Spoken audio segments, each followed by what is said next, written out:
Aloha and welcome. I am your host, Geralyn St Joseph. I am a naturally born psychic intuitive. Is the winter solstice. There is so much going on with this particular winter solstice. We're in 2024 that I am not going to get into everything. I'm not an astrologer, I'm not a scientist. So, what today is going to be about is about doing a ritual so that we can make use of all the different energies that are around us.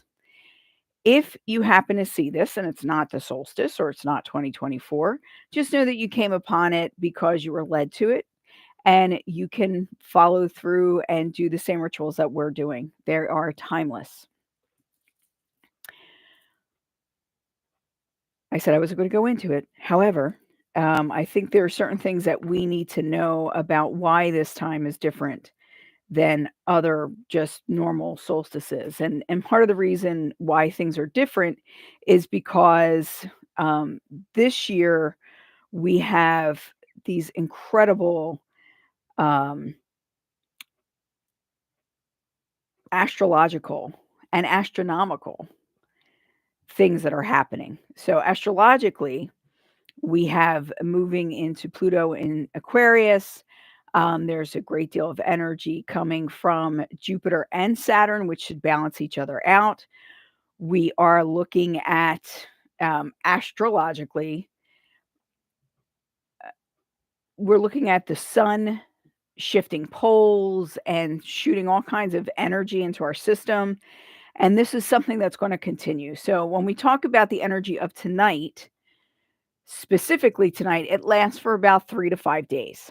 Then when we talk about the energy we're putting out for solstice, we're talking about 3 to 6 months. We are in a period of time where we're really needing to take the scales off of our eyes and look at things more directly and be much more truthful with ourselves. I always find when I work with people and we do our self empowerment courses that people lie to themselves more than anyone else. We lie to ourselves because we want things a certain way, so we ignore things that aren't that way. Or we want to believe that we're a part of a certain group, so we just ignore all the things about that group that don't fit us anymore or that seem to have gone haywire. And these are things that as we move through this year, as we've seen this past year, the wheels are coming off the bus. You're not gonna be able to hide things anymore. You're not gonna be able to just pretend that things are not happening because spirit is gonna make sure that you see it. And it could either be something that you flow into, or it could be a painful knock to the head with a 2 by 4. It's up to you. So as we move forward, if we choose to be open to truth rather than illusion, then seeing the truth and coming to terms with it will be easier. Not necessarily easy, depending on how far we've gotten off the truth path, but it will be easier.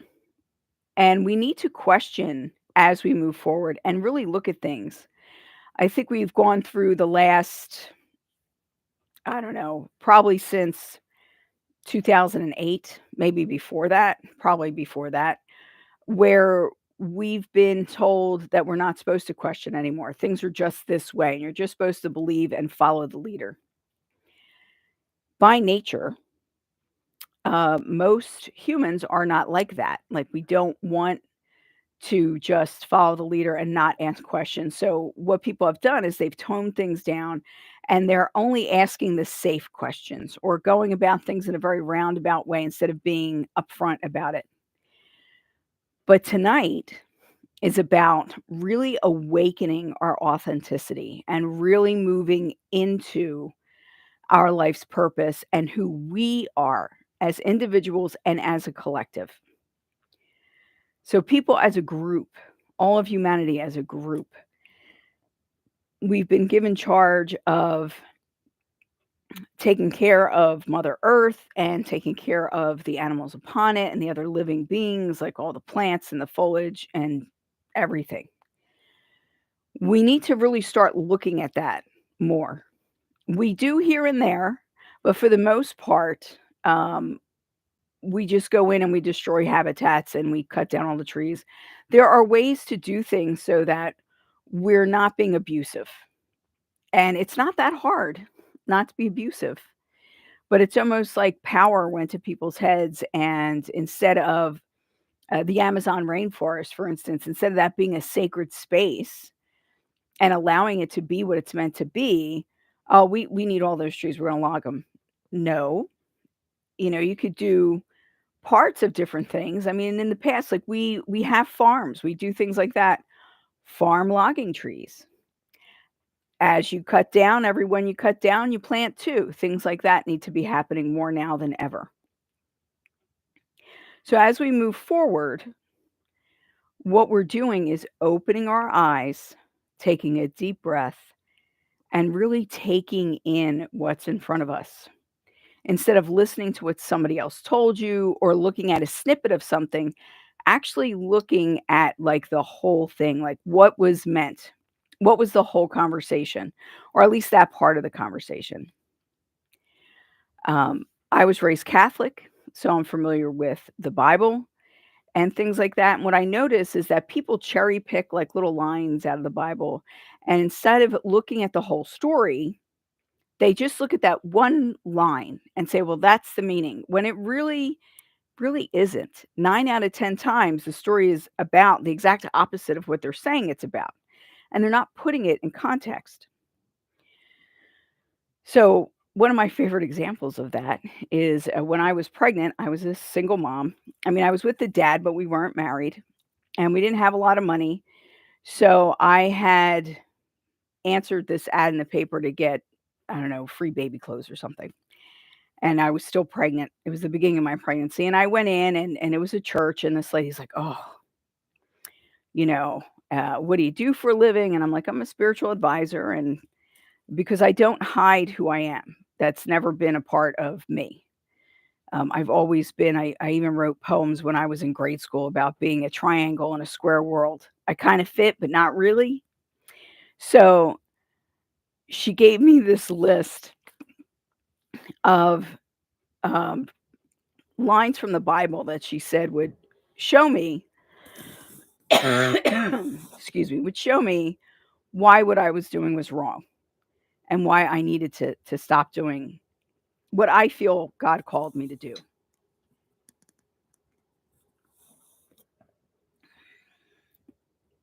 So she gives me this list, and I'm going to meet her next week. And I go home and I go through the list and I look up all these Bible passages, but I read the whole story. So when I went back and spoke to her, I'm like, I would love to discuss this with you. Let's crack our Bibles open. Let's talk about this. And as we went through each story, and I was like, you got to read what's around it. You can't just read that line. That line makes it sound like what you're saying, but that's not what it's saying. And one of my favorite ones is a story where Peter and some of the apostles were preaching. They're going through this town, and this seer was behind them saying, you know, Spirit says that these men are authentic. You need to listen to them. They have good news, and she's basically pumping them up. Well, Peter, who's a bit of I don't like Peter, he's got this personality thing.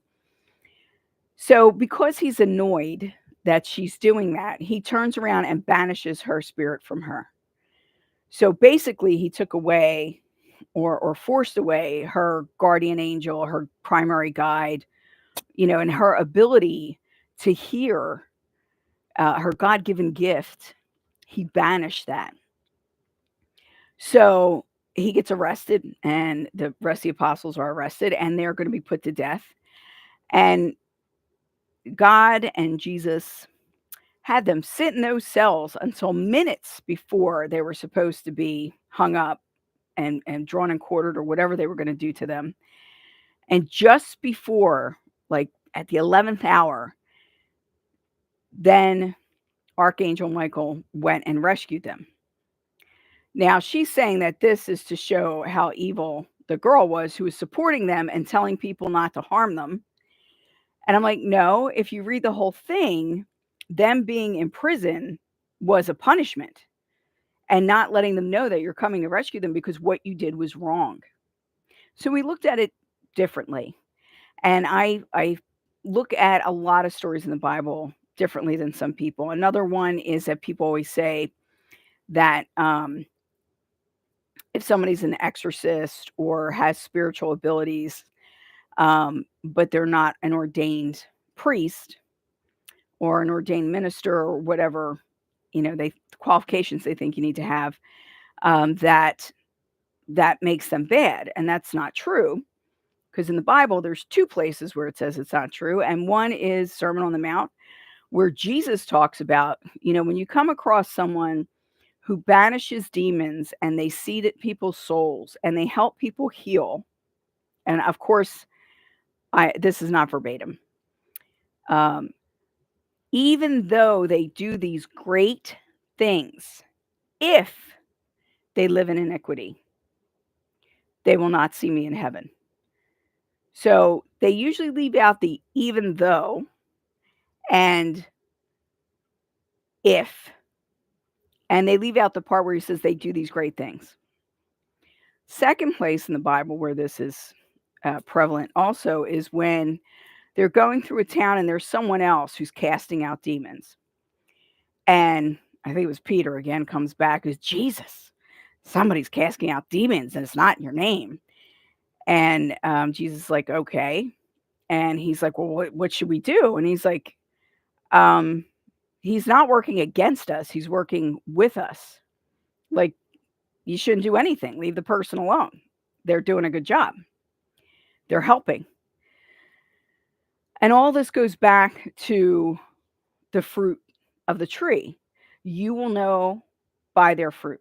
So if someone is a good person, then good fruit will come from them. And if they pretend to be a good person, but they're really not a good person, like a lot of this has been coming up lately with all these different trials and different things that we're seeing with the way people behave, the fruit will show us. Something is going to come up to show us that that is a nasty person or that's a person that we should not be emulating. And what I think of right away, because I'm wearing one of my Hawaii shirts, um, I feel like Hawaii is home to me. That energetic really is conducive to my greatest health, spiritually and otherwise, is what happened to the Lahaina on Maui. And when that happened, how destructive and horrible it was, and how our government treated them and is still treating them because they want to steal the land. It's still happening after all these years. And not just that, but like the smaller people like Oprah Winfrey, The Rock, who I adored The Rock. I still like to look at him. I'm going to say it like it is. I still enjoy looking at him, but I just can't take him seriously anymore because if you're living on that island and you have that kind of money and you have taken that much land and you're not opening it up to all these people that lost not just their livelihoods, but a lot of people lost their lives. They lost friends, they lost children, they lost wives, husbands, you know, it just was devastating. And all the locals, they opened their doors. They opened their doors to everybody. They helped everybody out. And you know which businesses and whatnot are really truly aloha and really truly homegrown. I remember being on the island when, speaking of Aloha, Airlines went out of business, and it was very sudden. And what Hawaiian Airlines did was they really discounted their prices. They could have jacked them up and made tons of money, but instead they made it as easy as possible for people to get back home. They added flights. They were very accommodating. Along with that, a lot of the locally owned hotels in Waikiki, they opened their doors. They allowed people to stay longer. They did things to accommodate and try to make sure that everybody was taken care of. So those are the kind of things we need to look for. Those are good fruits. Those are things that we want to engender in ourselves also is that kind of empathy and charity. as we move forward. Now we're going from 2024, which is an 8-year, and that is a year of growth, change, and learning. And it's also about reaping what you've sown. And we're going into a 2025, which is a 9-year, and 9 is a completion year. So this is where we're wrapping things up and we're going to have a rebirth. Solstice and Yule is also about rebirth. The solstice itself means to hesitate or to wait, to take a breath. So that's what we're doing tonight. We're going to be doing this. Right before we came on, I decided to, excuse me, pull a card. We're going to end up pulling cords later. So this is the Dreamweaver's Oracle. It's one of my favorites. It's Colette Baron Reed. I love this. This is one of the most beautiful decks. And it's very interesting. And I felt it really resonates for tonight because it's about Dreamweavers. And that's the role that we're playing this evening. Is we are going to be weaving what we want to see as we move into the next 6 months to a year. So the card that I selected is What the Winter Spirits Know, which is funny because it's winter solstice. So when we look at this card, we see the white buffalo, we see a snowflake, we see stars, we see a man with his arms outstretched, or I that might be a sloth. I'm not sure what that is. But it's whatever your mind believes it is. And we see the sun, we see all these different things. And there's an all-seeing eye on the top, just looking at everything. And that's in the tail of the buffalo or the bison. I know there's a difference between the two. I am not aware of what the difference is. I'm not that educated about those two species, but oh no.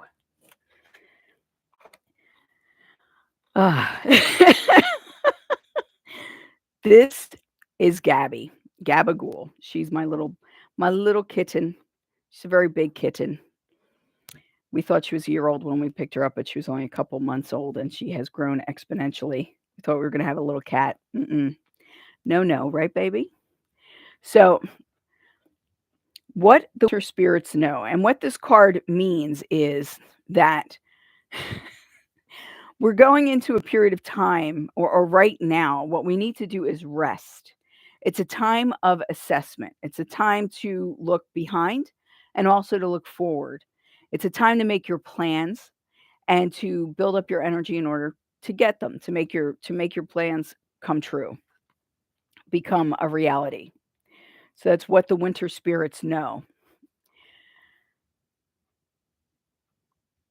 So solstice and Yule, the winter solstice for us is December 21st. It's the summer solstice on the other side of the hemisphere. The alignment of stars is similar. And what we find is throughout history, the solstice has been celebrated by just about every population all over the world. We find hints of this. You have Stonehenge, you have monuments in ancient Egypt that were built. You have, I want to say Gobli Tepe, but I could have that name wrong. But we find things all over. And we find like the Avenue of the Sun and the Moon in South America. So it's everywhere. Why? Why was this so important? Why was this night or this day so important? Well, for us, it being the winter solstice, it is the longest night. And during that darkness, awaiting for the sun, is a time of looking into the void and figuring out what you want to make out of that. What do you want to pull out of the void? It's again about rest and taking the time to take a breath and be prepared for the coming of the sun and taking in that energy and taking in that light and making use of it in a positive manner as we move forward. Looking forward to this rebirth, we have another chance. It's another choice point for us as a planet, as a people, as a person.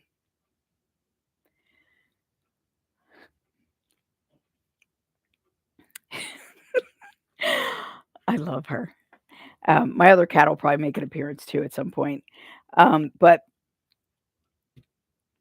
what we want to do right now is I want everybody to take a couple of nice deep breaths because we're going to relax right now.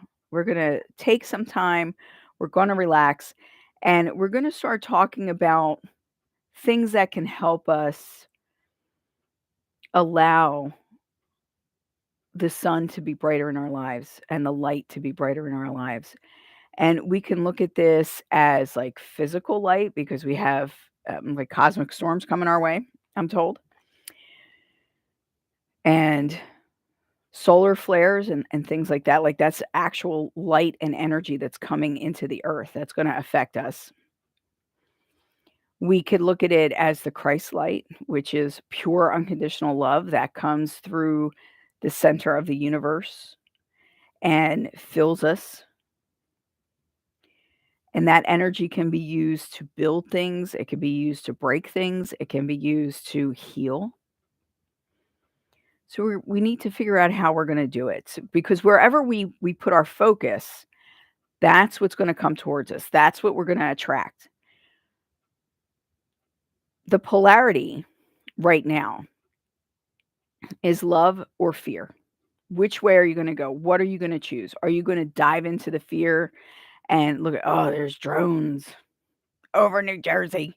They're actually all over the world, and this isn't the first time this has happened. It's been happening. It just wasn't as publicized.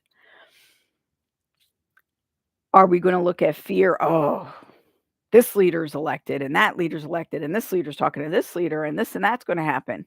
Or are we going to look at the truth that has been coming out? Are we going to look at the positive things? All right, what can we do with this? Now we have this, and we're trying to allow truth tellers to have their place and to give them space in the world. Is that the direction we're going to go? And do we want to know the truth? Do we want to continue walking with our eyes to the ground, not really seeing what is happening? Are we going to just go with the flow? Because I'm telling you right now, we're going into a period of time. We are in a period of time. This is not being on a float, going down a lazy stream. That's not where we are. We're about to enter the rapids. And when you enter the rapids, if you're going to just let the rapids take you, you're going to get messed up. You're going to get hurt because they just bang you all over the place. You don't know what direction. It's chaos. But if you see the rapids coming and you direct yourself through it, then you can handle it much better. Then you can allow yourself the space and the time to really take in everything around you. And that's when it becomes a thrill ride versus terrifying. How do you want to do this? Do you want to do it with your head up and going and knowing what you're getting into? Maybe not knowing completely what you're getting into, but being able to see what's in front of you. Or are you going to go in with your head under a blanket and just hope that you don't drown? These are decisions we're making. It's time. People have been walking with their heads down for too long.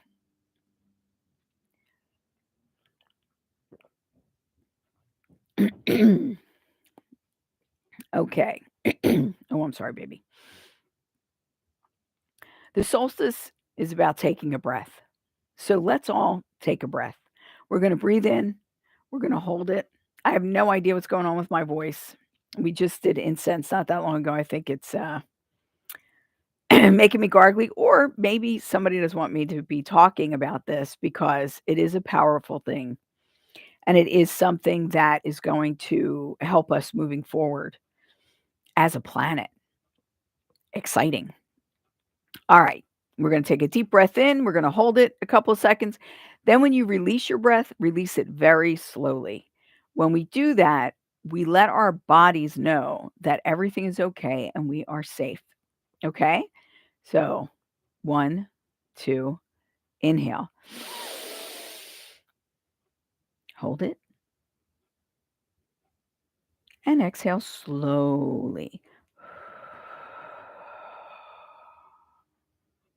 And again.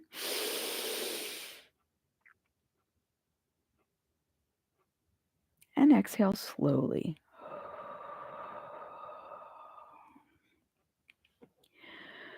Whenever you start feeling tense, you want to repeat that because that oxygenates your blood. It helps you physically, and it also helps you mentally, spiritually, and emotionally. It helps you to relax and feel better. And that's what we want. We want to relax right now. I have this gemstone, which I got up in Maine. It was in a like throwaway pile. The guy I bought it from has no idea what it is. What it looks like to me is like it has aventurine and maybe calcite. I don't know if they grow together or maybe it's epido. I'm not sure. I just know it's green, it's pretty, and I love to hold it. If you have gemstones, necklaces, bracelets, I put on a lot of bracelets today, things that give you comfort, don't be afraid to reach out to them. And what I want you to do is to take a second, and while you're doing your deep breathing, allow your awareness to scan your environment to see what it is that helps you to be calm and to feel better and to feel like you are accomplishing something, to feel like you're connected to the earth, because this is all about being connected. Okay. So this is one of my favorites. This one has a similar story. I believe that this is probably cherry quartz. And if you can see that, it's really amazing and beautiful. And this keeps getting my attention too. And what I find interesting about these stones, if you saw my house, you would know when I talk about something is calling me and getting my attention, what you see here is a mere fraction. And there's all kinds of stones in front of me. I have crystal balls, I got things over there, I got millions of stones. I have collected stones since I was a little kid. I haven't kept them all, but I do collect them quite often. So when a stone is calling out to me and it wants to be held, it wants to be utilized, it wants to be loved, because they do have their own energetics, like everything on the earth does, everything natural on the earth does. It tells me that there's something within this that where it's going to be a symbiotic relationship with me. So there's something about this energy and this energy that's going to make me feel more grounded, or it's going to help me tap into certain things. Then I also have this beautiful baby who I got last year at the Cecil College Mind Body Spirit Festival in Elkton, Maryland, which I will be at again this year. Isn't that beautiful? And I had one that was much larger that I traded for this one. And the gentleman who I traded with was like, why are you trading this huge? I mean, it was like it fit in both my hands. It was a big piece. Why are you trading this for this? I said, well, because this one wants to be with me and this one wants to be with you. So we traded, and I feel like it was a wonderful trade. And this stone makes me feel very comforted, but it also feels like it contains the energy of the universe, like the universal energy, the white light energy. And it feels like it draws that in. It also connects me to my past lives and to ancient things. As you become familiar with your stones, it's not always about what a book says about it. It's not always about that. Oftentimes, I will find stones and like this one, the person I purchase it from may not know what it is, and maybe I'm not sure what it is, and I've tried using that Google thing where you take a picture. It doesn't know what it is either. So, when you're being called to something, it's because that energetic does something for you and helps you in some way, and you help it. I mean, these stones, they love to be loved. They're crystals. Crystals are alive. They grow, they multiply, they are living things. Another that I have that reminds me of the ancients is this stone, that crystal. Isn't it beautiful? So, um, I am going to do a live at some point where we're just going to be talking about past lives, and we might do like a little um, past life memory, but that's not tonight. But I want to give you a heads up about that. So, if you have stones or crystals that you're really attracted to that you want around you when we do the ceremony itself, then you want to get them now. If you're watching this as a recording, then it's a little bit easier because then you can just stop the recording and just go get what you want. This is called a 7-day candle, a prayer candle, or an emergency candle. They don't last 7 days anymore. There was a time where they lasted 7 days, where they would stay lit for 7 days. Not anymore. But they're still really good prayer candles. So the reason why we use candles is when you bless a candle and you light it and that fire is consuming and it's sending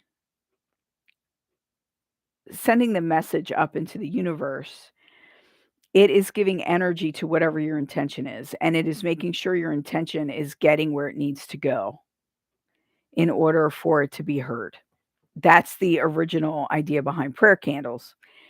As I said, I was raised Catholic. I was not happy when they took the real candles out of the churches and they put those stupid, you put a quarter in. I guess now it's $1, and it's an electric thing that comes on. And you do your prayer and it stays on for an hour or something. So I don't like that. It doesn't have quite the same oomph that an actual prayer candle does. So you'll see here that I wrote on my prayer candle, I have accepting the light and turning up the light. What I want you to do is I want you to think about what you want to pull in or what you want to express with your candle. Like, what do you want to give energy to? Is it unconditional love? Yes, they replaced the real candles, Carol. That's terrible. Hello, KK. Um, so I want you to get, like, I use Sharpie. If I did not have a candle that is in glass, like sometimes I just get the big pillar candles, then I carve it like with a pin, or sometimes I used to actually use a pencil and just go in and carve whatever words you want on it. You could put like joy, hope, prosperity, whatever it is, wherever you want your energy to go. That's what you want to put on your candle. So I put turning up the light because that is kind of like one of my catchphrases, because I feel like spirit is calling me to do that, especially more and more as I get older. And I put accepting the light because sometimes, as I referred to earlier, we want to keep our eyes closed. We don't want to see what's happening around us because it's easier just to stay the way things are. We're not going to have that option. That is not an option. Things are not staying the same. Things are changing. And everyone in the world, for the most part, can see that with, you know, there's unrest, but there's also hope. And there's also like these major major changes. So, okay. So that's my rose water. I love rose water. And it doesn't matter really where you get it. You can purchase it just about anybody anywhere. I got this at Five Below. It smells really good. and it works really well. Rose is one of the highest vibrations on the planet right now. So if you feel like there's anything negative around you, you spritz yourself with rose water or you spritz it around you, and you should feel that alleviate. You should be able to feel like more relaxed and feel it alleviate.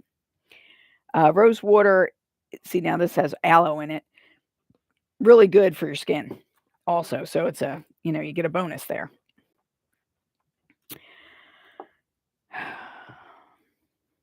So we have our candle. Oh, you know what I didn't grab is my water, like my regular water to drink. Um, I'm gonna have to bless my tea, my hot tea, because I don't know. My water's probably sitting in the kitchen, and I'm not gonna get up and get it. So what we're gonna do is we're gonna bless our water. We will bless and light our candle, and then we'll go through like a visualization, a meditation, a journey. When I look at the assortment of gemstones that want to be part of this, I see that we have white, which would be like the crown and going up to the galactic. We have the green, which is the heart chakra and the heart complex. We have the red, which is the root, which is our human nature. And then this is the last one. This is a really dark, um, smoky quartz. This one itself actually is a carbon quartz. There's actually carbon inclusions in it, which gives it a slightly different vibe, but either will work. But because this is black, I see this as the Gaia point. So this is where we connect to the earth. And I love that spirit is like boom, boom, boom. And oftentimes when I'm collecting things to do this stuff, I really don't know what's going to happen until spirit shows me. And so it's got this, all right, we're ready here. I also have my sage, and one of my very good friends, Aya, actually grew it, picked it, um, dried it, created bundles for me, and sent it to me. So white sage is good, cedar, any type of um, scent that you like to use. So if like smoke bothers you, you may want to use an oil. I guess I left that in the other room too. So one of the things that I have that my very good friend on Maui sent me is Ali'i Kula lavender. So it's organic lavender and it smells really good. So like if you want something that is going to smell good, lavender is also very relaxing. It's a very cleansing scent. So you choose for yourself what you feel is going to work best for you. I'm all about choice. Okay, so the first thing I'm going to do is light a little bit of just a little tiny piece.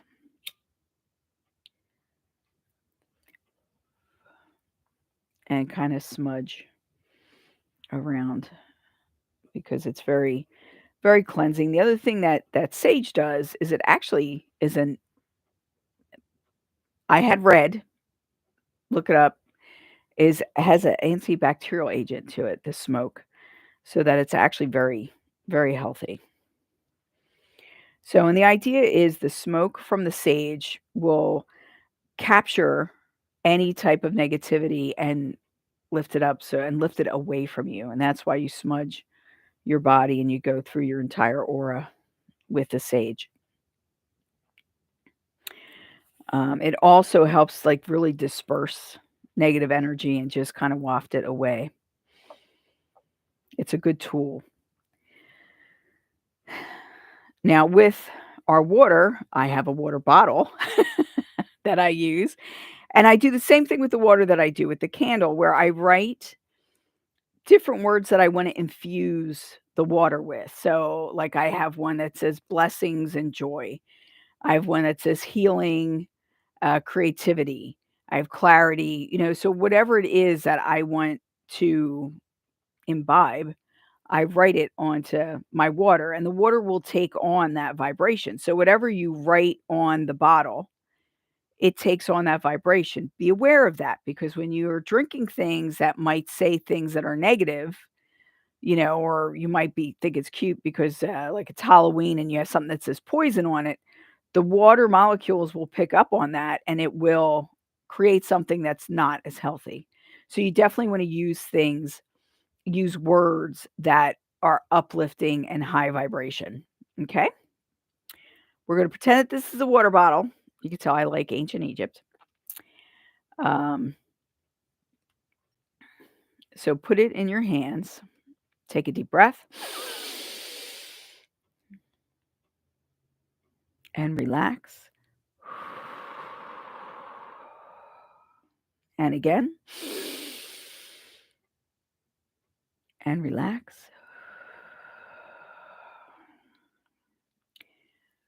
Imagine a ball of white light above our heads. It expands and descends to encompass us, above and below, to the right and the left, before, behind, and within. Imagine the white light as it moves through your water bottle and your water. I bless this water into the service of my soul, and I program it for the highest and greatest good that may come to me or that I may achieve. Blessings. Thank you. Amen. And I usually kiss things because it kind of like seals it with love. And then you could take a nice sip of your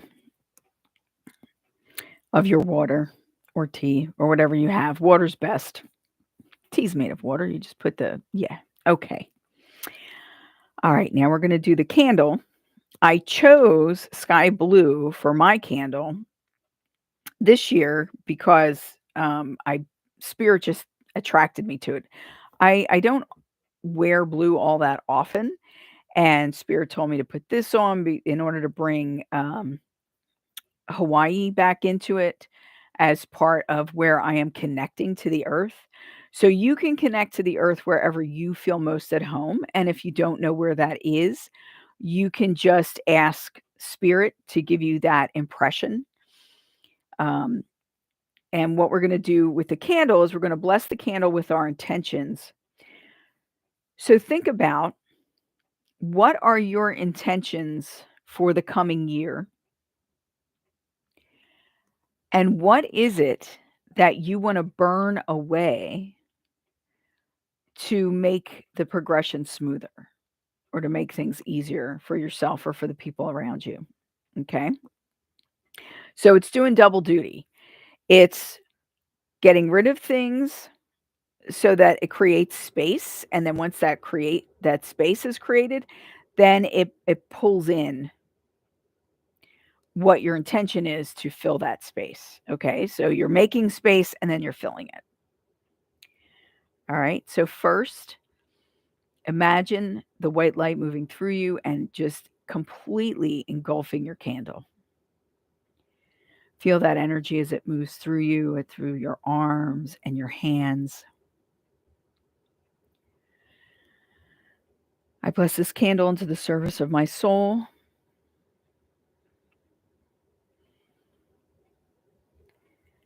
And ask that you remove any and all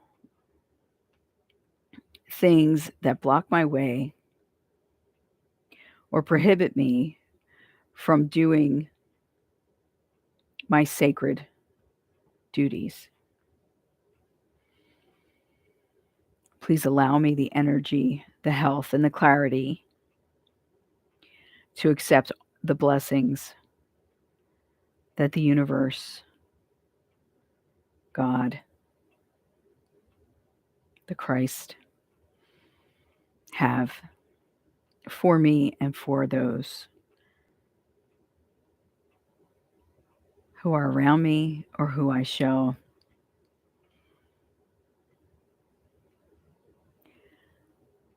spend time with.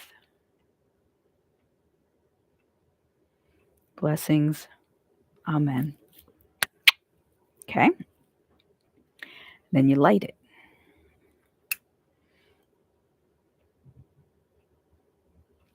Okay.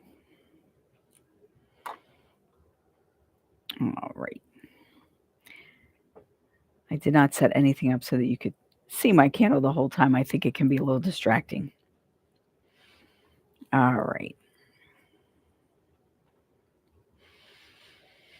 Know that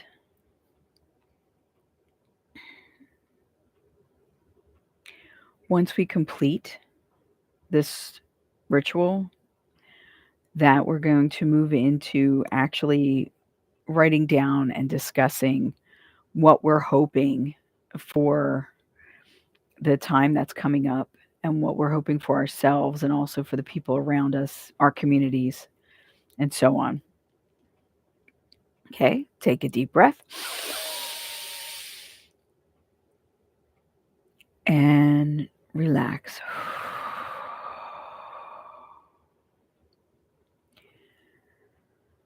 Feel the energy of the white light as it courses through you, cleansing, balancing, connecting, and protecting. Feel it as it swirls through your head and your mind. It gives you clarity of thought. And feel it as it moves down your throat to give you clarity of speech and communication. And feel it as it moves down into your heart complex.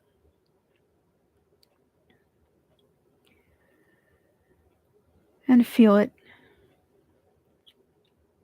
as it opens you to pure, unconditional love. And it releases you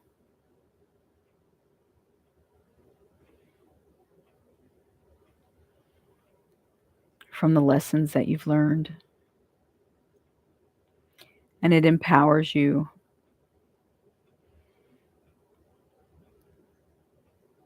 to find and experience love, friendship, and connection with the people who are here to help uplift you, teach you, and support you.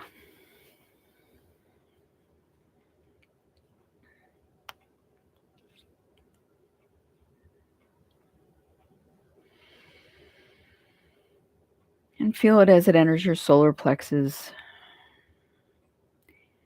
your central sun, and feel it as it's warm and it bursts forth to connect you with the center of our planet,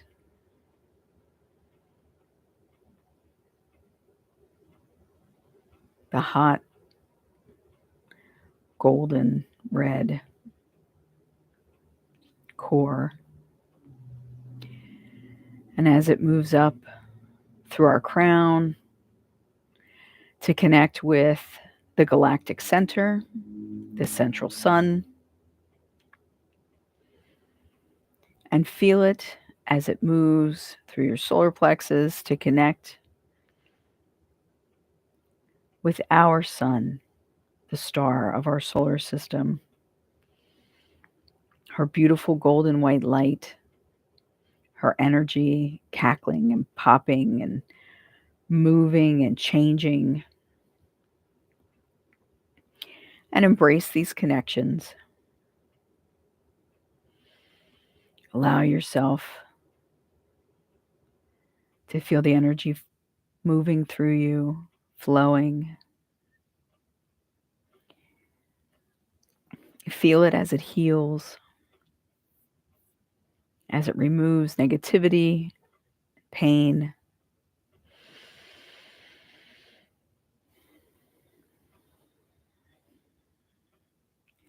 as it melts that which has stopped you from attaining your highest and greatest good. And take a deep breath and relax.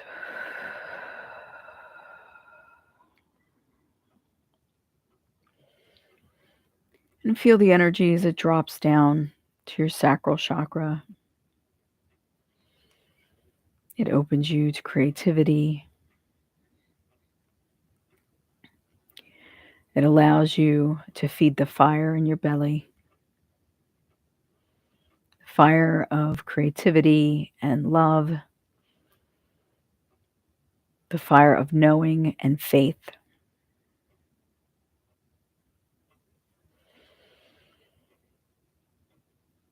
And we feel the white light drop down to between our sitting bones and our tail. And we connect and open our root chakra as all of our needs are met.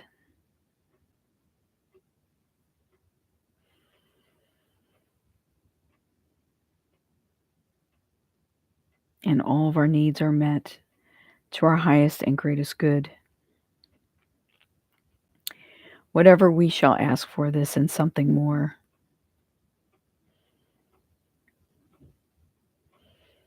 Be granted.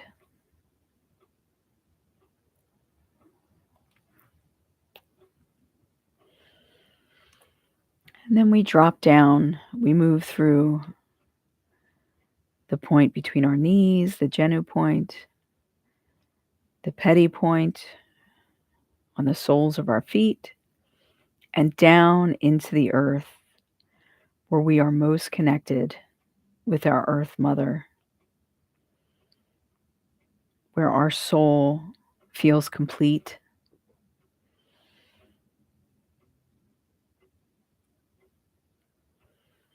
where we know our place in the world.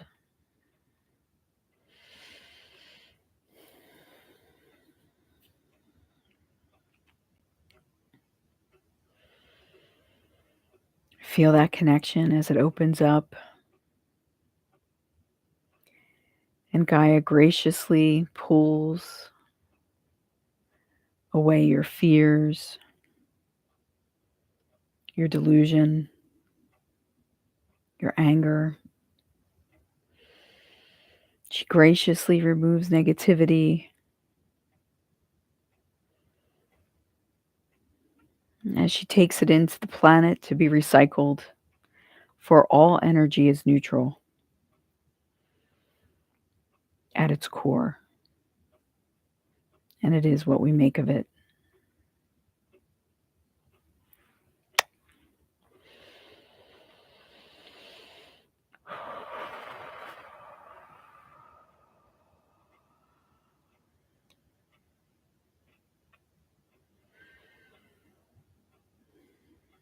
See yourself as glowing from within.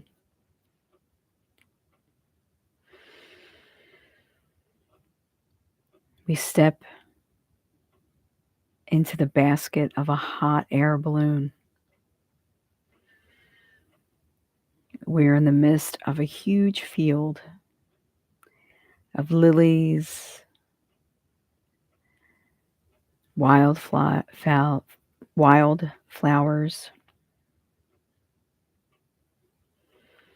blossoms.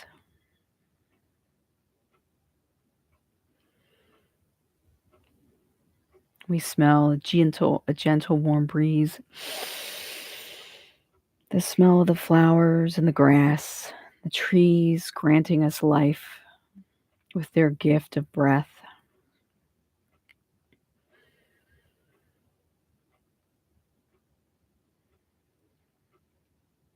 And the hot air balloon begins to rise.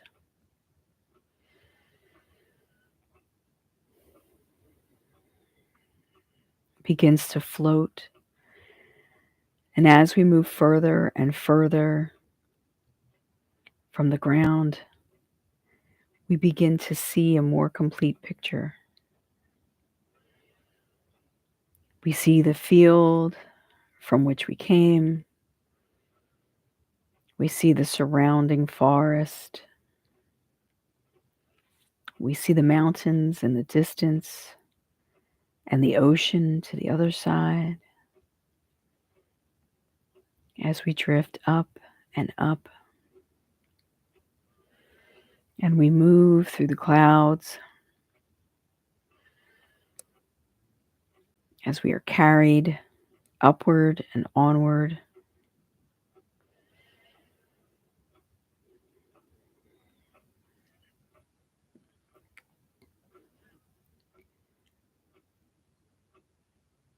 And we break through the clouds and we can see the night sky, so full of stars.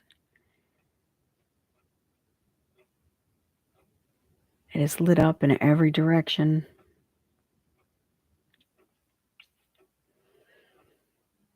The magnificence and majesty surrounds us. And as we go higher and higher and we move away from the earth so that we can see her in her wholeness, we see the highest mountains, the deepest oceans. We see sandy beaches and rocky beaches. We see deserts and plains. We see rainforests and snow-capped peaks.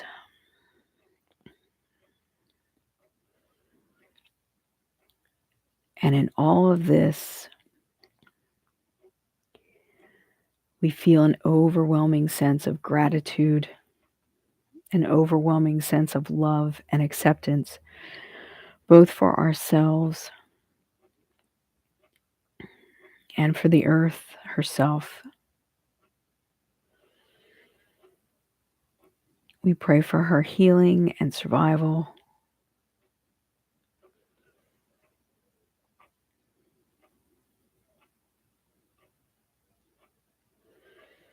And as we float,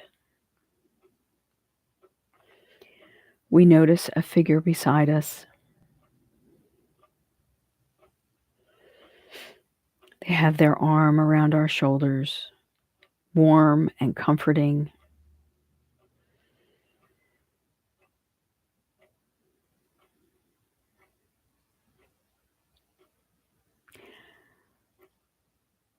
I know you feel small.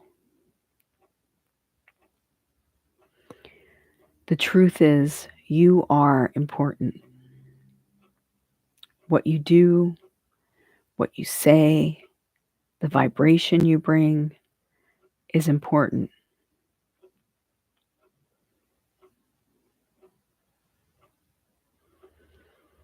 Like throwing a rock into a pond, who you are and what you do ripples throughout time and space.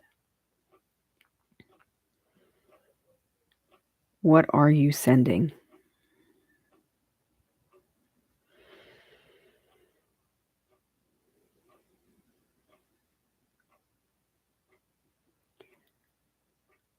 What can you do?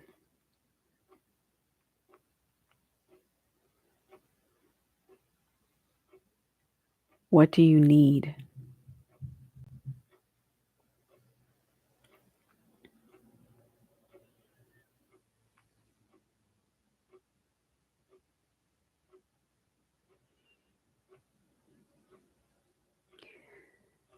Feel your guide as they embrace you and turn to look at you holding your hands.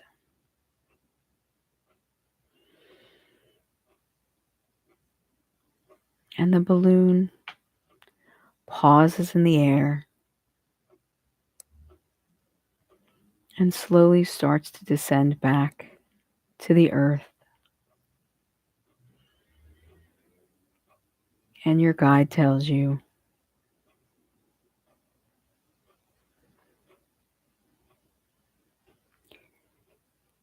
this is what I can give you.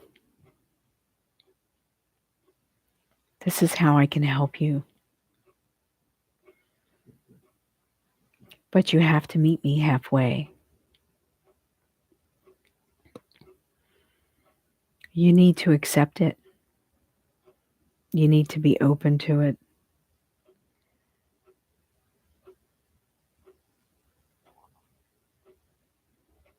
And most of all, you need to create the frequency for it.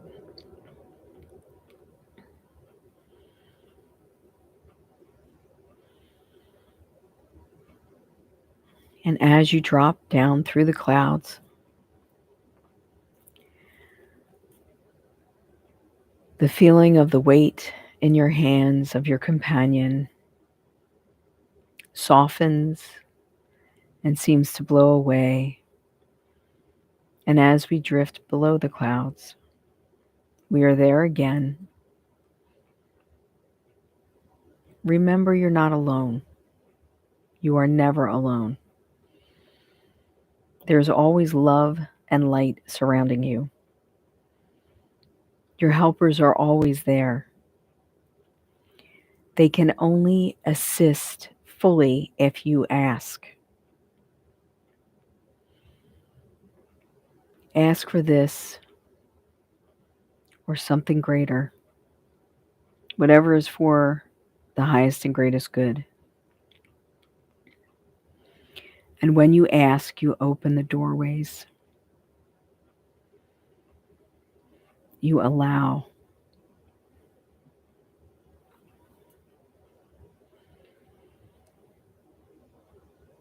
The hot air balloon drifts down back into the field, and you feel the solidity of the earth beneath you as you step out of the basket and onto the rich soil, the cool grass beneath your feet. Take a deep breath.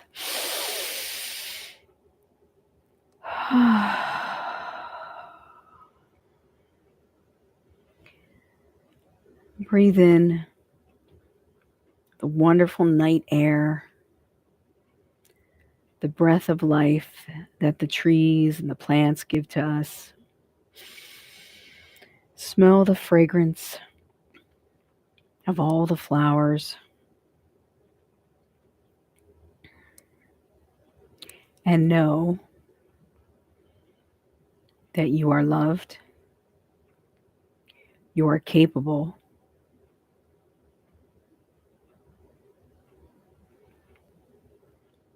your faith will move you forward.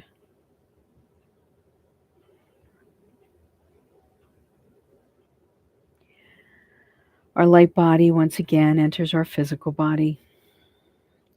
We feel the energy as it moves through us and around us. The white light clears our homes, our living spaces, our vehicles,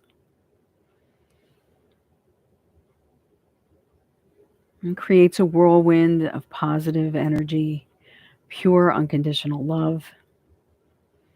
And as it swirls around us and through us, it empowers us.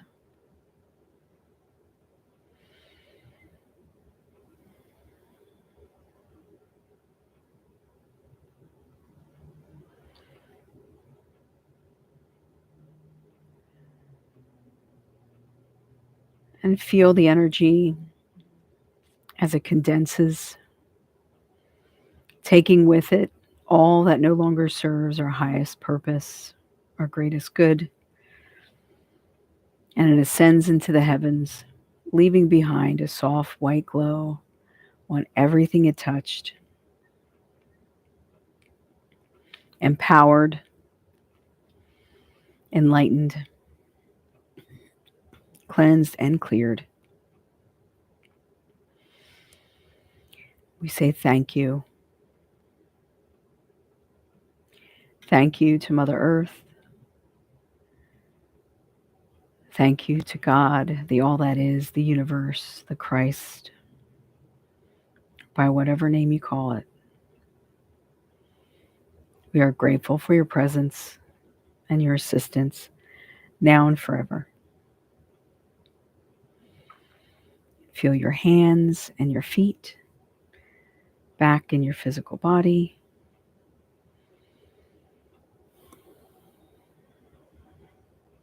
When you're ready, open your eyes and you can shake out.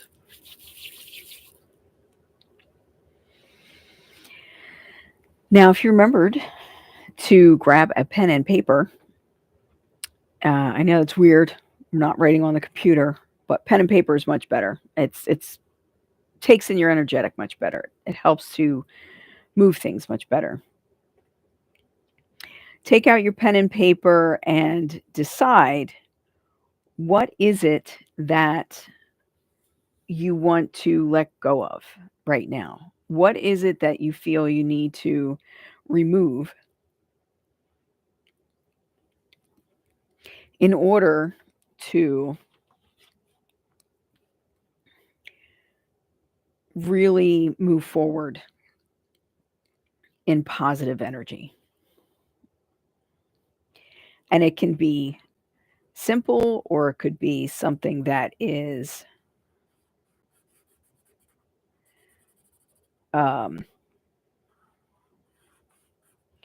something complex, whatever you feel. And it would be really cool if you put it in the comments. Don't forget to like and subscribe. I forget to say that all the time, so I'm going to say it right now. And let's look to see. I think I'm going to write in orange. Let's see. I love big pens, and I buy the pack with all different colors in it, because then it's whatever I'm doing, I choose color because colors have vibration, and that's a good thing.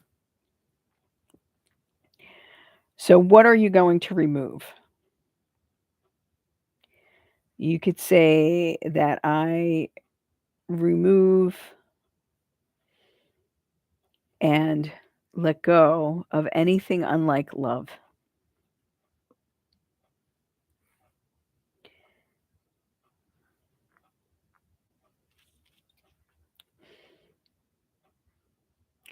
My friend Shaman Christopher used to say that a lot when we did full moon ceremonies on the beaches on Oahu.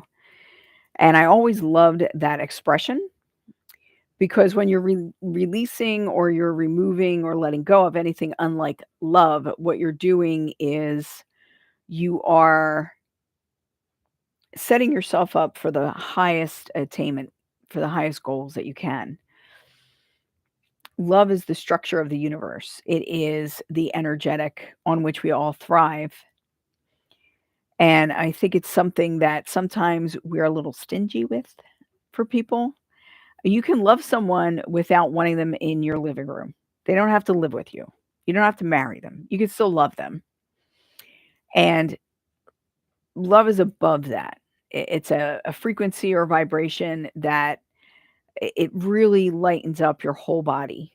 And it's not about being lustful towards someone. It's not about romantic love is a different iteration of what people call true love or unconditional love. And some people will argue with me that love has conditions. And I will argue back that that is not necessarily true, because there are people who are able to have unconditional love for the people around them, or unconditional love for, you may have unconditional love for a pet. She's over here sleeping now. There she is. You may have unconditional love as a parent for your child. Doesn't mean you like everything that they do. It doesn't mean you're going to believe in everything they do or everything they say. And it doesn't mean you're never going to argue. It just means that no matter what is going on, you're still going to love them. My mother and I, we were like horrible when I was a teenager. I don't know how we could not even talk to each other. I mean, we would just say hello and it was an argument because for whatever reason, it just was growing up. And that's the way our relationship evolved, was that we really knocked heads a lot. But even though that happened, I knew that no matter what, I could call her and she would come get me. That no matter what, if I was hurt, she would try to fix me. That no matter what, she would still love me and I would still love her. The arguments are just arguments. That's just surface level stuff. And it might be deeper stuff, but you can still love someone and not like them, or not like what they're doing, or not like their decisions. You can still love someone and want to support them, but not support, say, like their drug addiction, or not support the way they've chosen to go through life like a bull in a china shop or something like that. That's not what love is about. Love has a lot more to do with that vibration, that feeling inside that you are ready when they're ready to fully be open. Love is about being vulnerable to each other. You don't have to be vulnerable all the time though. So like for instance, when you're arguing with somebody, you're not going to be vulnerable to them necessarily. And it doesn't mean that you have to let somebody be abusive towards you either. I think as we grow older, hopefully we learn more about what it is to really love somebody unconditionally and to really be loved unconditionally. I hope that everybody has an opportunity during this lifetime to feel that, to be adored, to be loved unconditionally. It's like I hope I can live up to the way my dog looks at me. I hope I can live up to that. So, if you guys want to put anything in the chat about something that you're letting go of in order to make space for something new to come in, or if you want to write like how you're feeling or what it is that you're hoping for the time that's coming now, what is it that you want to add to your life? What is it that you want to replace whatever it is you're letting go of? So if you're letting go of a job you hate, I'm going to let go of that job. That's it. Yes, Dad. Anything unlike love. Beautiful. Beautiful. Thank you. I'm going to give up this job that I hate. What are you going to replace it with? You don't want to just jump into the next job that you're going to hate just as much. You want to replace it with something greater, something that fills your soul. You want to work someplace where you're appreciated, or maybe you want to start your own business. Oh, hey, David and Melissa, how are you guys? I'm glad you guys made it. So these are the things that we're considering as we're going through the solstice. What I would like to do now, thank you, is I have so many gemstones in front of me. You guys just don't know. Like, it's ridiculous. So this is lapis lazuli, and this is basically the chakra system there in little. I don't think they're real gemstones, but and then we have the feminine and the masculine intake out valve. This also shows the chakra system. I like wands. What can I say? I have another one here. I think this one's really cool. This is done with copper. So the reason why I pulled this one up is because lapis lazuli is really meant for this time of year. So in ancient Egypt, you had the eyes of Horus, which I don't know if it's showing now, but it's part of my voice of spirit symbol. It has the Eye of Horus, and it's a very familiar symbol. I'm trying to think. I wonder if it's on here. At any rate, what they would do with the eyes was one was blue and one was black. So one was for the winter solstice and one was for the summer solstice. And what they meant was going within and then coming out. So it's both of them were the Eye of Ra also. Oh, got out your bag of little gemstones, but don't know what half of them are. I am to myself. Uh, One was active protection, the other was passive protection. And you might say, well, what does that mean? So, active protection is like if you have bodyguards and somebody comes up and they're talking trash and they're just going to pop them one. Whereas passive action, some of it is outward and other is just static that just is like, protecting you from around you. Um, but lapis lazuli are the stones of Egypt, and this is one of the stones that they used for the Eye of Horus, and it helps you open up your third eye. It helps you to see and connect more with your intuition, but it helps you connect more with the galactic also because lapis lazuli looks like the night sky because it's the really high quality pieces are that beautiful blue, and then it's got a I caught it. It has pyrite in it, which is the gold. I don't know if you could see it in there, but it is one of my favorite gemstones. So lapis lazuli can be used on the third eye. That's traditional. It always tickles when I actually touch it to my third eye, or you could use it for the throat. Um, but it's a very powerful stone. It's a good stone to meditate with when you're meditating on a night like tonight, where it is the longest night of the year and you're looking to the return of the sun and things getting brighter, and you want to pull in that positive energy. You want to pull in that light.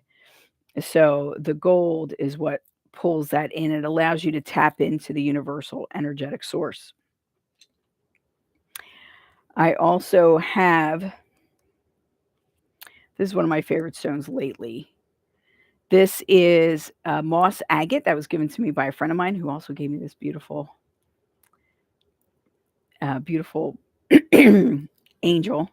Trying to get my hair and everything out of the way so you could see it. See how pretty she is? And she gave me her last night just because she said she saw it and it spoke to her, wanted to be with me. So I was like, "Ooh," those are the best kind of gifts when there's no reason for it except that you really cherish each other as friends or family or whatever. Yes. So she gave me this also. And this helps connect you to the earth. And like I said, where we are connected to the earth is not necessarily where we were born, it's where we feel most at home. So for myself, I was born on the East Coast in Philadelphia, but I feel most at home in Hawaii on the islands.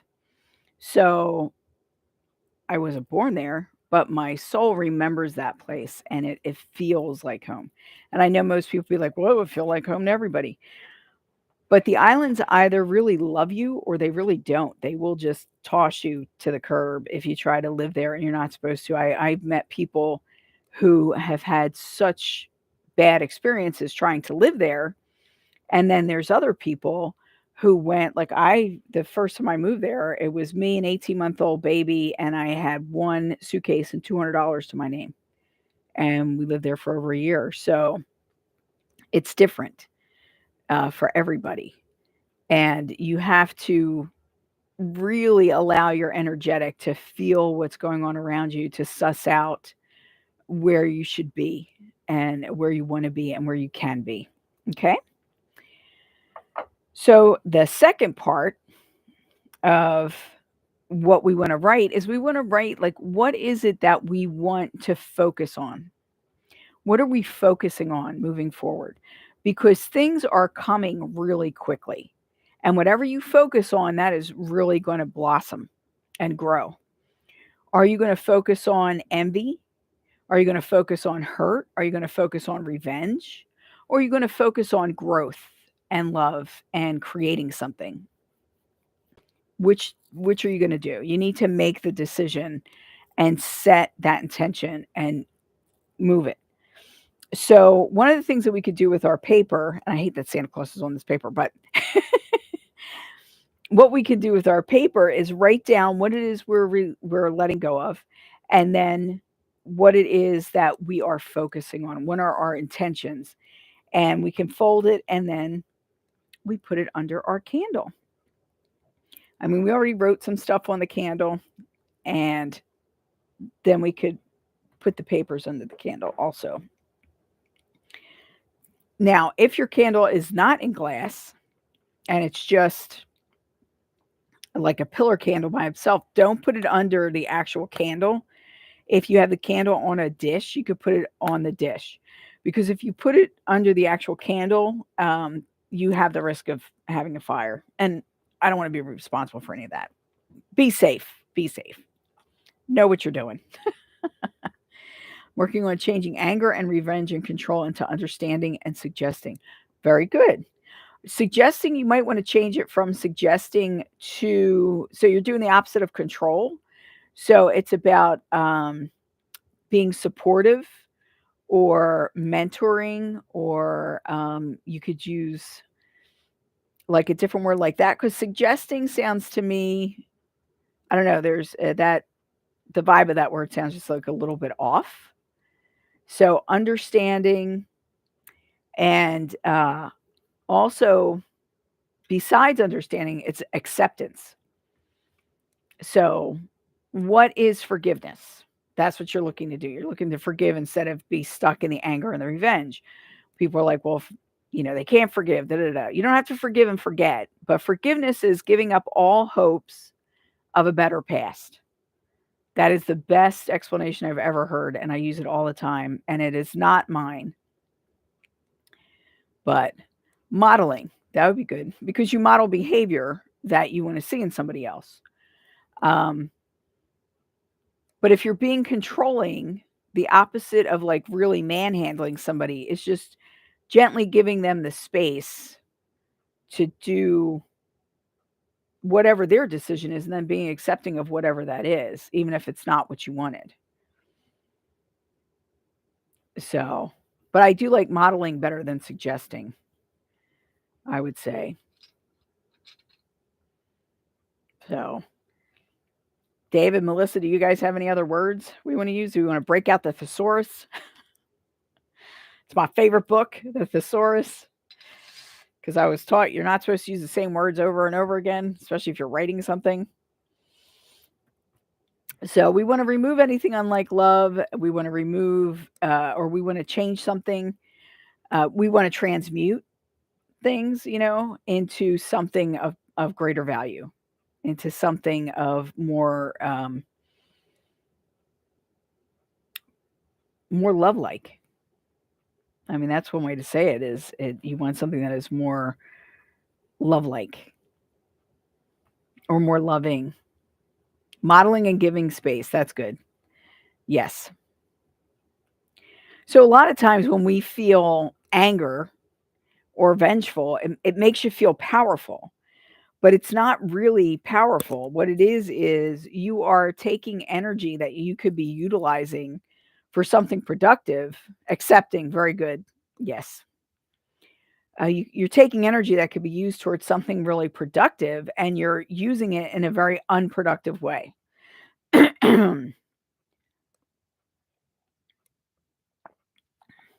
So that's not, it just doesn't, it doesn't help. You're spinning your wheels, so to speak, by doing that. So as we move forward, we do want to be more realistic, but we want to be able to see things as they are. We want to be truth tellers and truth seers, and we want to, be the change that we want to see in the world. I know that saying has been way overused, but that is true. If you want something to happen, it happens because you let it happen or you make it happen. Um, which I'm going off on a different tangent right now. But one of the things that I can't stand that has aggravated me as like since I was a teenager is when people make the decision to cheat on their spouse or their significant other, and then it just happened. Nothing just happens. You either let it happen or you make it happen, but there's a choice. And right now, we are in a huge choice point. Are we moving towards fear and delusion and like just following the herd, or are we moving towards love and creation and change? Because major changes are coming, not just not just in the spiritual realm, and everything that happens in the energetic eventually happens in the physical.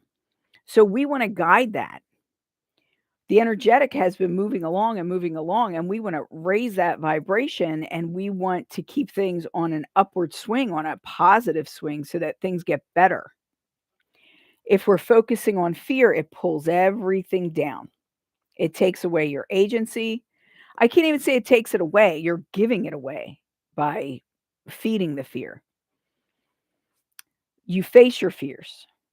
And if you're a truth teller and a truth seer, when you look into the eyes of fear, then you can see what needs to happen. Like, why am I afraid of this? And I mean, I'm in America, so a lot of the things I talk about are what's happening here right now, but I know it's happening all over the world. So here we have uh, in January, we're going to change leaders.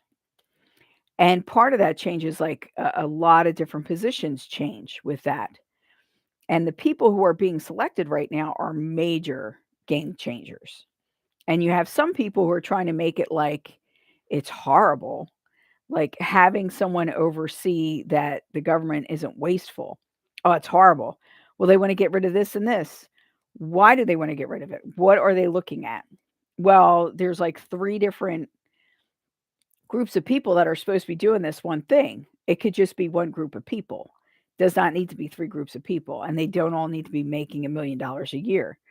You know, things like that. We don't need to be paying $15,000 and $30,000 for a toilet just because it's the military buying it, you know, and things like that.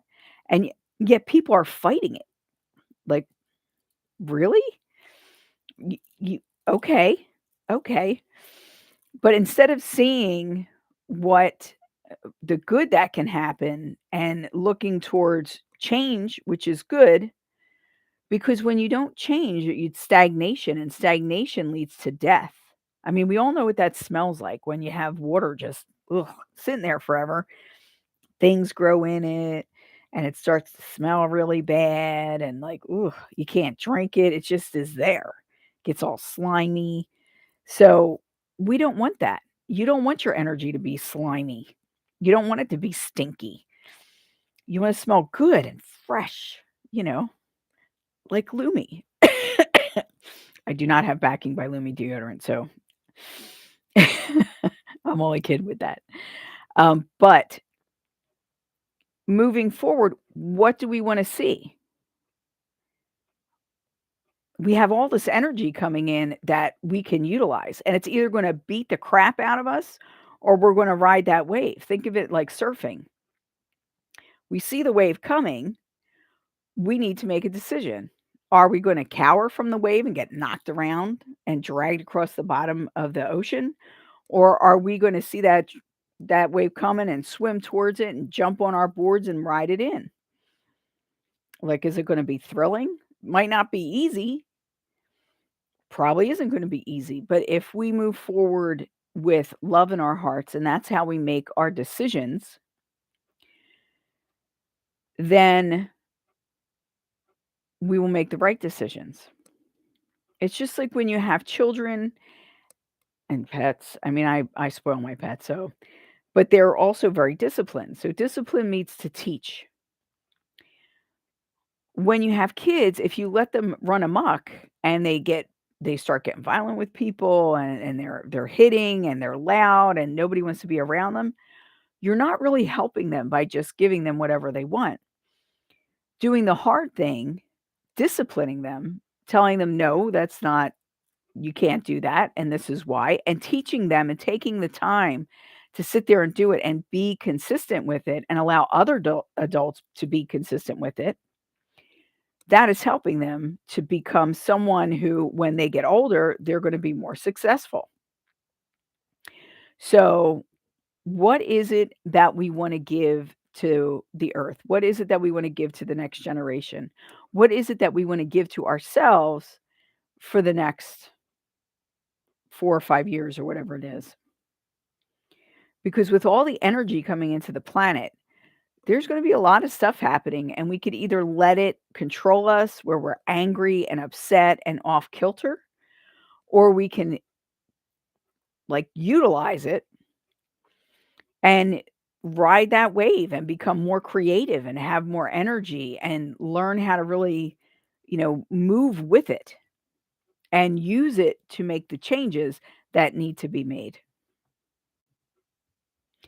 So that's where we are. So I love Carol. That was great. Is you're working on changing anger and revenge and control into understanding and suggesting, modeling, giving space, accepting.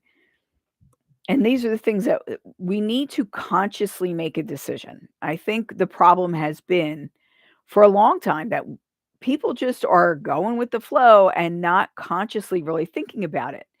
There have been a lot of movements that have been very destructive that start off like with, "Oh, this is gonna be great because this needs to be looked at," and then it just runs amok because nobody puts their foot down and says, "Ooh, you're going in the wrong direction. This is becoming destructive. This is not something we should be doing." So, what we need to do is start looking, start putting your foot down, start putting on the brakes. Solstice means to pause. We have 3 days of this energy where we're supposed to pause and consider and look at things. We're supposed to look at what has happened in this past year. What did we learn? What can we take from it? And then further than that, like many of our lessons in each lifetime, they come over a course of years because those patterns happen over a course of years. So looking at that and discerning like what happened this year that I'm not proud of? What happened this year that I would change if I could? So as I'm moving forward, I know exactly what I want to change. What did I learn from this year? Well, I don't know about you guys, but I had a lot of loss this year. I know a lot of people who lost a lot of people this year. I know a lot of people who lost jobs, they lost money, they lost like their savings, things that they thought would support them moving forward, that they don't have that support anymore. So what did we learn from that? What can we take from that? What space did that make in our lives?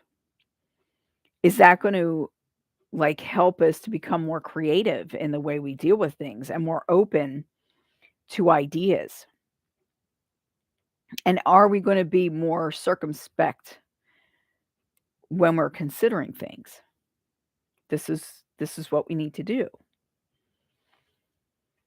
So,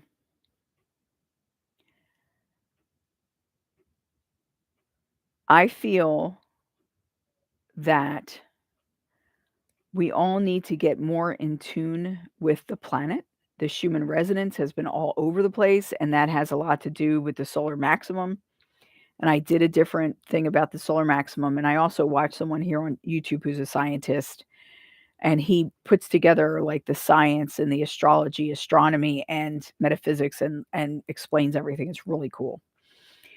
Um, and I wish I could remember his name, but for some reason I never do. I will put it down in the description though, if you want to keep up with that stuff, because I think it's good to know. Like he gave us a warning that the 17th and the 18th were going to be pretty rough, and I know I got a lot of phone calls because it was pretty rough, and I was prepared for it. So I got to ride the wave. If you see the wave coming and if you understand that you need to catch this energy, it's a lot easier to deal with. Tell me in the chat, has anybody been having interesting dreams, like things either they don't usually dream about or things that are more vivid, or like you wake up and you just know stuff, or you have a question in your head? Like, is anybody having interesting dream time lately? As in like the past month or so. And then just put it in the chat and we can look at that and talk.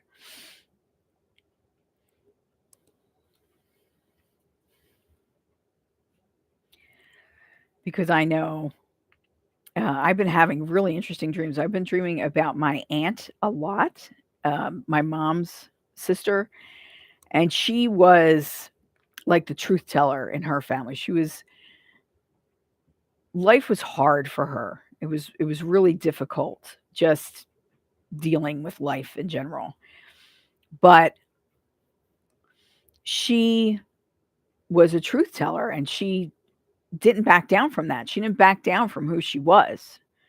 She didn't try to fit into somebody. Well, at one point she did, but she was younger. But once I met her and I knew her, and she was my godmother, and my dad kind of teased my mom about her being my godmother because he's like, they say that the kid turns out like the godparent. And she was like, and I did. And my mom regretted it, but not really. But I did turn out like her. But she's a truth teller, and I feel her around me all the time. And I've been dreaming about her, and we're going to parties, and we're sitting down and talking, and she's around a lot of her friends, and it's awesome. She died many years ago, and I was honored to be able to be there with her when she crossed. And it was scary because she was really scared. But then after I got there and I was holding her hand and I was talking to her and she calmed down, and then she did go very peacefully with me and my mother at her bedside, which was, I'm so glad I made it because I had been away. But these are the kind of things that are coming up. Like, she's coming up because she's a truth teller, and she's like, you got to be a truth teller. You can't keep biting your tongue. You need to start saying things. If you see it, say it.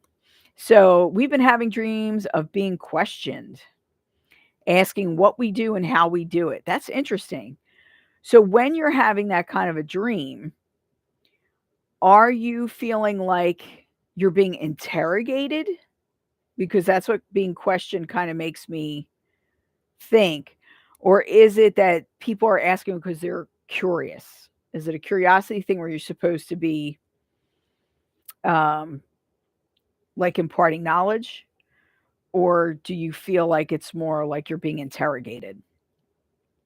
Because they would be two different ways you can go. And Carol says, 2 weeks ago, I had dreams of being with a new bunch of cool people 2 and 3 nights in a row. That's awesome. And I'm pretty sure that's something that you're probably looking forward to. So, felt curious. So, if you're dreaming about being asked what you do and how you do it, felt curious, then maybe what Spirit is trying to convey to you is that you need to start teaching. You need to start sharing what you have more than what you've done to this point. Like, maybe you need to be more out there. Maybe you need to talk more about it. And maybe you need to teach a class or two, or even just do podcasting, which I think, Melissa, aren't you doing a podcast? Did you start that yet? And if you did, put it in the chat, like if you have the link for it, and that way we'll have it so people can see. David and Melissa are very gifted, and I think you have a lot that you'd be able to teach people and talk to people about. It's time to come out from the shadows. Yes, awesome. Okay. And Carol, with meeting new people and being with a new bunch of cool people, that sounds like spirit is trying to tell you, like, there are people out there for you. So you need to allow yourself to let them in, and you need to allow yourself or push yourself even to get out there and get to meet people. So I see, I know we only talked about like three different sets of dreams, but to me, they're all saying basically the same thing, that we need to get out there and we need to be authentically ourselves. And we need to go out there and start, I don't know if you want to call it teaching, but at least talking about it. We need to start talking about it to get out there and to really um, show the world what it is we're here for. Because I think right now we're in a period of time where the energetic is that if you really look at your dreams and you start to remember them, look at them and see what they're trying to gear you towards, because we're all being given an assignment. What is the assignment? Did you understand the assignment? And it feels like it's about telling the truth and moving forward with people. I just saw I have been pushing people away to finish the book. I know. They're telling me to hurry up. Yes. Yes, we talked about that the other night. Carol is writing a book, and once it comes out, then we will have it on the channel, so you guys will know where to buy it and whatnot. I can't wait to see it myself. And Melissa, you said you didn't start quite yet.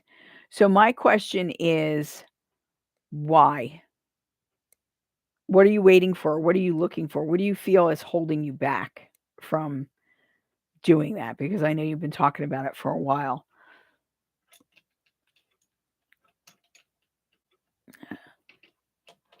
Okay.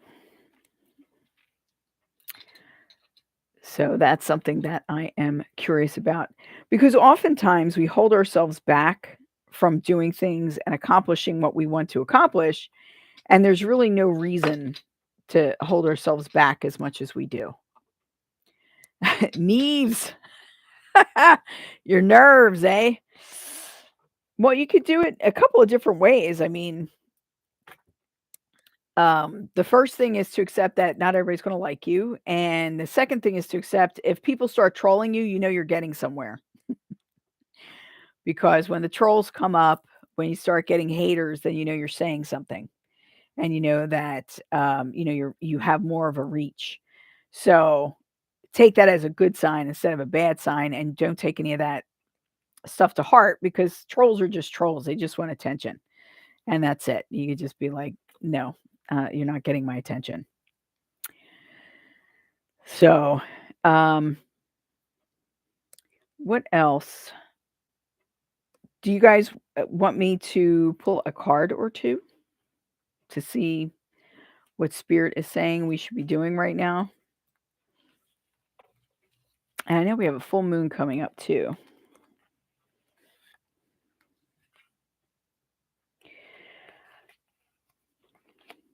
So, just so you guys know, in January, it is in January, on January, I think 17th and 18th.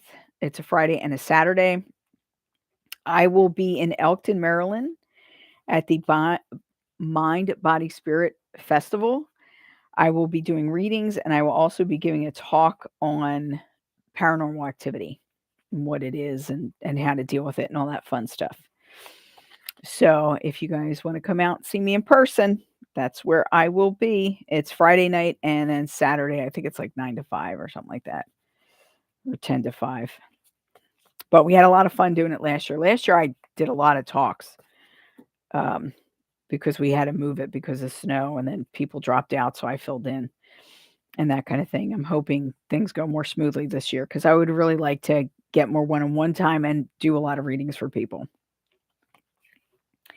because I really enjoy doing that. I enjoy doing talks too, but I love talking to people one-on-one. All right, Spirit, what is it we most need to know right now? Oh, that is so funny. So if you were here at the beginning of the talk, my precious little kitten there, she decided she was gonna be part of the show, and she was like she saw her head pop up over here, her tail was in front of me, it was really cute. I love her dearly. I love both my cats. Um, this is so the moon totem that came up is cat. That's why that's funny. Make time to focus on your own spiritual well-being and connect to the metaphysical world around you. So that has been a big theme that we were talking about today is about um, stopping for a minute, relaxing, and starting to go within and look for the things that serve you. So that's what you definitely want to do. And so that was the Lunar Oracle cards. So now I'm going to go back to earlier. Before we even started, I pulled from the Dream Weaver's Oracle. I love this deck. It is from Colette Baron Reed. It has the most amazing artistry. It's like really funky. And I love it. Oh, wait a second. I forgot.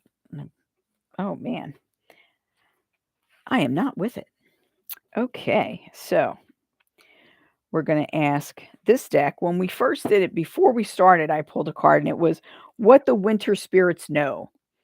And what the winter spirits know is telling us about stopping and taking a breath, and that there are obstacles in our way, and there whatever is in our way right now is there for a reason. So figure out the reason, or it's stopping you because it's not the right time. And then when the time comes and spirit pulls you forward, those obstacles, you'll either know how to get over them or through them, or they're just not going to be there anymore at all. So that's what that means. Okay, let's see. Let's see.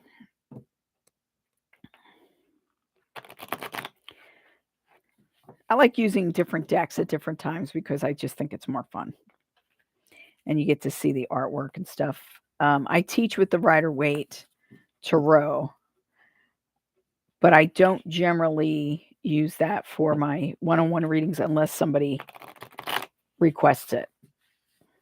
I used to do a thing where I would have like 5 different decks, and then the person would choose what deck they wanted to be read with. And that was kind of fun, but I don't do that anymore. Okay.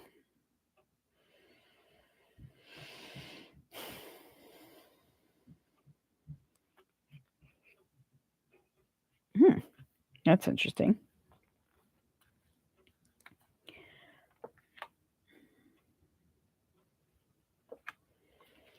All right. So why this is interesting is because I just said about taking a breath and waiting, and then what comes out is only the wind knows the time. Only the weavers know the time. I swear I can read. I can't. So only the weavers know the time is telling us that, things aren't done in our time, they're done in God's time or the universe's time, however you want to look at that. But basically what that's telling us is that, again, sometimes you need to wait. Sometimes it's about having the right timing, like to start something. So, for instance, we just got out of Mercury retrograde. You don't want to start things during Mercury retrograde. You can finish things, but you don't want to start things during Mercury retrograde. So it's because things go backwards. You have problems with communication, there are problems with mechanical things, but it can be a great time to complete projects or to pick something up that you put down before, something that you had started previously, and then you could restart on it, but you're not starting something new. So this is telling us that there is a time and a place for things, and we just need to really put our tentacles out, see, and feel when that is and stop pushing. Because oftentimes when we do have an obstacle, if it's not an obstacle that we see, okay, this is being put before me because I need to figure something out, or not something that you're moving forward with, then what ends up happening is we keep banging our head against a wall. Well, if you're banging your head against the wall, then maybe it's something you're supposed to alter, or there's something you need to do, or maybe you just need to wait. So it's about being able to discern the difference. And a good way to do this, go within, check on your intuition, ask your guides, talk to spirit, and feel in your body. You could feel whether you are pushing against the tide or whether you're actually going in the direction you're supposed to go in the way you're supposed to go. Okay. Surfing rainbows on the moon. So to me, what that means is that we're moving towards a period of time where you really can, like, really look up and see what is it that you really want to do. What are your aspirations? What are your inspirations? Go there. Go for it, because you will have the support in order to do that. You can move forward and um, allow yourself to, you go with the flow, but it's more like, it's not following the leader. It's more a sense of, let's get moving and utilizing. I've been using that word a lot today. You're utilizing the energy that's already there. So you're utilizing the energy of the waves, whether that be frequency waves or actual waves. You're surfing. And that's what surfing is. It's capturing whatever the energy is that's there at the time and making use of it. Because you're not creating the wave. You're not the one, and you can't say, I want a wave right now. It's got to be a 20-footer, and this is what I'm going to do. The moon doesn't care. The ocean doesn't care. But then all of a sudden it's there. And when it's there, you're ready for it and you jump on it. So if you're surfing rainbows on the moon, then what you're doing is you're achieving goals. You're ready for when that wave comes, and you're ready to just jump into it and get things done. That is a very interesting looking one. Oh, there you go. For the wind that blows our sails. I mean, look at all the little things in there. So it's a 26, which is an 8. An 8 is the number of infinity. It's the number of learning. It's integrating your lessons. 2 is about emotions, and 6 is about creativity and being artistic in the way you do things. So, excuse me, the wind is blowing his sails. The wind is helping him. Again, like when you're surfing, you catch the wave. When you're sailing, you catch the wind. But if you look at everything that's behind him, it's like he's carrying all these other creatures, all these other things along. It's like when you begin to manifest, when things begin to move forward, you have to be ready to take what comes and to allow yourself whatever that creativity is teaching you and showing you, and move forward. I never got this card before, actually, either. So that was interesting. All right, I'm going to put these away. It is, excuse me, 8 o'clock. I'm surprised the cats are not bugging me for dinner, because they usually eat at 7:30. But I think, unless anybody has any specific questions, I think it's time to adjourn. And don't forget to like and subscribe. And if you want to, you could buy me a cup of coffee. It's in the doobly-doo underneath in the description. Or you could always do a super chat and that kind of thing. Anyone who puts in a super chat while I'm on, their questions will be answered first. Also, if you have a super chat and like I'm getting off as you're doing that, or if you do it afterwards, then I will answer that at the beginning of the next live. I saw another, the guy that I watch about the sun, he does that. So I think that's a good idea. That way everybody is heard. Okay. Does anybody have any other questions, comments, suggestions?